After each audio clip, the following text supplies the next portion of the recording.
time about how my whole school went on a manhunt for one student. Why was they looking for his ass? I'm gonna get into it. Let me clarify right now that I am a victim. I do not want nobody in the comments saying, why didn't you do this? Why did you do this? It could have been me. It could have been any of us. That's why I minded my business throughout this whole thing. So I got to school a little late that day, but when I got to my class, I could tell there was a little tension in the air. I didn't know what it was, whether it was a teacher having a problem with a student or a student having a problem with another student. I just knew that the energy was off. So I'm sitting down in class minding my business per usual. The next thing I see is my teacher try to grab this one boy's phone. He immediately snatches it off his desk before she can grab it. That's when they get into this little tug of war type of thing. But the next thing you know, everybody sees this boy mollywop the teacher in the stomach. She falls and he runs out the classroom. Some kids started laughing and thought it was funny until the teacher wasn't waking up. This is when things get bad, like for part 2.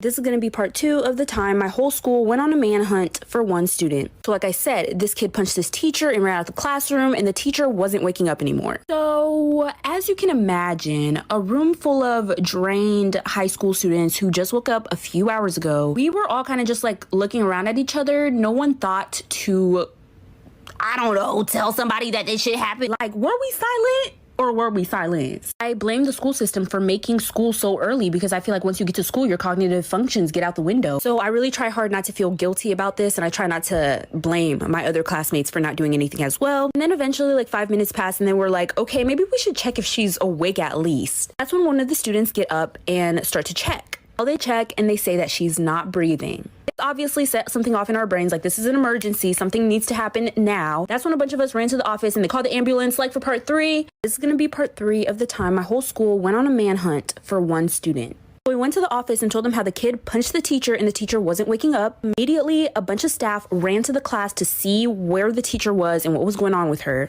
I didn't personally run to the office. When I say we, I mean my classmates. So I was still in the classroom when all the staff ran in. So they told everybody to exit the classroom, and everybody needed to get out of the classroom because they needed to give her some privacy and examine her. So we were all standing outside of my classroom, and it was like 30 kids. The teacher that was next door to us was really close to my teacher. They would always talk in the hallways. They had their lunch periods together, their study periods together, and her door was wide open. Why didn't we go in there and tell her what happened? Honestly, like I said, we were high school students. It was really early. So she came out once she saw all of us standing outside in the hallway, and she was like, what's going on? Once we told her that a kid punched the teacher and that she passed out, her face drops and she announced that the teacher was pregnant. Mind you, nobody knew this because she hadn't announced it herself yet. This is when they called the ambulance, like for part 3. This is going to be part 4 of the time my whole school went on a manhunt for one student. So now everybody knows that this teacher who is passed out on the floor and is not waking up is pregnant. That's when they decided to call the ambulance. I'm guessing they didn't call the ambulance earlier because they were waiting to see if they could try to get her to wake up. They went ahead and put the whole school on lockdown. Nobody was allowed to leave their class, and me and my classmates went into the teacher's classroom next to us. We were sitting in the classroom for like a couple hours, and throughout these couple of hours, what we were hearing outside of the classroom was complete chaos. There was a bunch of cops, a bunch of cop radios, there was dogs. We heard a bunch of yelling and running, and that's when the announcements go off once again. And that's when they announce that they're looking for that kid and they can't find him anywhere in the school, and they're gonna let the day go back to normal, but if anybody sees him, to report it. At this point, everyone at school already knew what happened because of social media, and once they heard on the announcements that they had permission to look for the kid, lots of kids took that as this is a scavenger hunt. When I say lots of kids, I mean the whole school, like for part 5.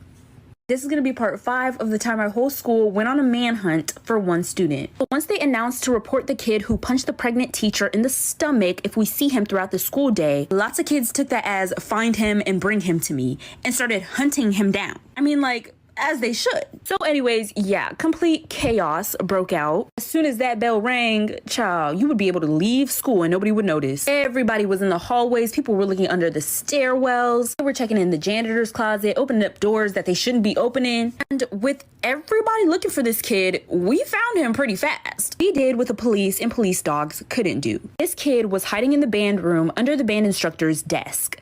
They found him and arrested him on school property. We got word that that teacher did in fact lose her baby, but she was okay and she was alive, but she chose not to work at that school. I made my teacher cry. Story time. When I was in 2nd grade, I had this teacher and she was the devil, and we're gonna name her Miss Jackson. And the reason I call her a devil is because she would say really mean things to me to my face. She would be like, Ty, stop talking like that, you sound like a little girl. Or, your favorite color can't be pink, you have to choose one of the boy colors. And since I was so young, I didn't understand how serious these things were, and I didn't know I can get her in trouble. And I would go home sad like every single day. Eventually my mom noticed and she asked me what was wrong. So I told her some of the things that Miss Jackson would say to me, and my mom was mad. And my mom was was like, the next time she says something to you, say something rude back. And if you get in trouble, I'll handle her from there. So I was like, okay, I'll do it. Now, Miss Jackson was a heavy lady, so I knew if I said something rude to her, it would be about her weight. Though we don't body shame around here. We don't do that, okay? So I'm in school eating lunch with my friends who happen to be girls. And Miss Jackson comes up to me and she's like, shouldn't you be eating with the boys? So I looked at her and I was like, shouldn't you be eating a salad? And the lunchroom started laughing and then she started crying.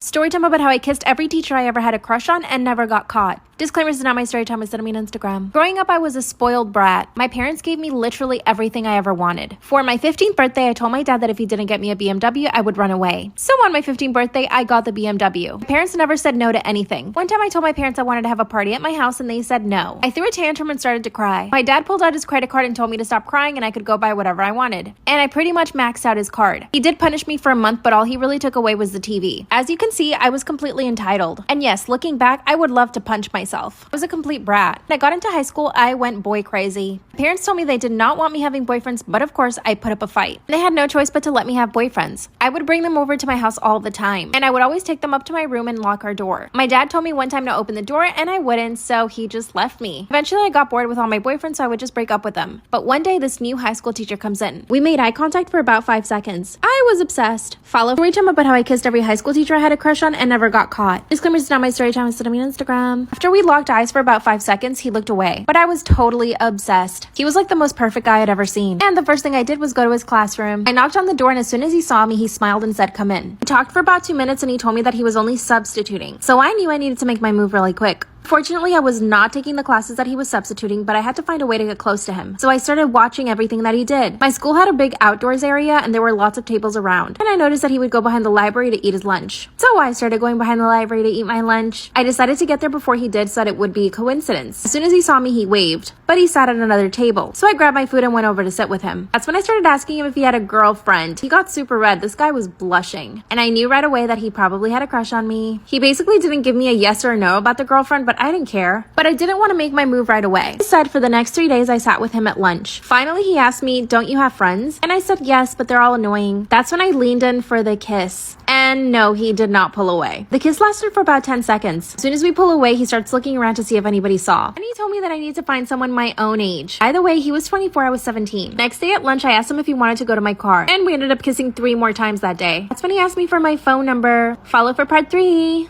Story time about how I kissed every teacher I had a crush on and never got caught. Disclaimer, this is not my story time, it's on Instagram. As we were sitting in my car kissing, he asked me for my number. Gave him my number and that's when he said that because he's only a substitute teacher, we could still hang out outside of school. And I said, of course. But the following week, he was gone because the teacher he was substituting for was back. No, he never called me. A few months later, we had another substitute teacher. And this guy was also really good looking. He wasn't as good looking as the first one, but good enough to distract me. This time I got lucky. He was substituting for drama. And I took drama twice a week. So I knew that I was going to be seeing him often. First thing I needed to do was get him to notice me. But this took a lot longer than the other guy. For the first week, I would just try to talk to him, but he was not having it. He would literally tell me to just go sit down, but I couldn't give up. One day after class, I decided to stay late. I knew that he would be staying late as well, so I knew that was my in. I went up to him and asked him if I could help him out. He said yes, and he basically told me to put away some of the costuming. As we were doing that, I just started talking to him. And I swear to God, for a minute, this guy forgot that I was a student. We started talking about everything. By the end of the conversation, he told me that I was really mature, and that I made him laugh. So the next day, I stayed after school with him again. This time we were backstage organizing props, and we were completely isolated. That's when I told him that I thought he was really cute and that he was probably a good kisser. Then he walks up to me and kisses me. Oh my God, the butterflies in my stomach. When he stopped kissing me, I pulled him in and kissed him again. That's when he came to his senses and told me that I needed to go home. So I did, and the following week he was not there. Apparently he had a family emergency, but we know it's a lie. Looking back on my behavior, I'm totally horrified. Where did I get the courage to do all the things I did? I never spoke to any of them again, but I did see one of them on Instagram. I did not follow him. He's now got a big beer belly. Ew.